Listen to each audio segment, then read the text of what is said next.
ఈ రోజు కథ కుచేలుడు కృష్ణుడు స్నేహం. ఒకరోజు ఆద్య, అమ్మా, నాకు స్కూల్లో చాలా ఫ్రెండ్స్ ఉన్నారు. అవునా తల్లి? అందులో నిజమైన ఫ్రెండ్ ఎవరో తెలుసా?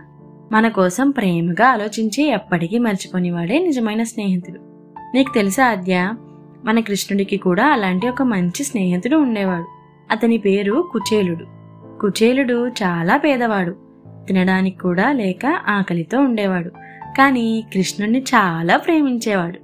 ఒకరోజు అతని భార్య ఇలా అంది, మీ చిన్ననాటి స్నేహితుడు కృష్ణుడు ఇప్పుడు రాజయ్యాడు కదా, ఒక్కసారి కలవండి స్వామి. మన కష్టాలు చెబితే కృష్ణుడు మనకి సహాయం చేస్తాడేమో. కుచేలుడు తొలుత ఇష్టపడలేదు.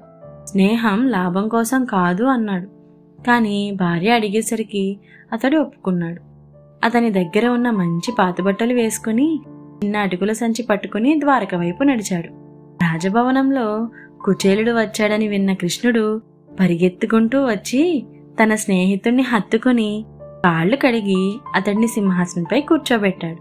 కృష్ణుడు అటుకుల సంచి చూసి, ఇవి నా స్నేహితుడు ప్రేమతో తెచ్చినవి అంటూ ఆనందంగా తిన్నాడు. తిరిగి ఇంటికి వెళ్తున్న కుచేలుడు తన కష్టం ఏమీ కృష్ణుడికి చెప్పలేదు.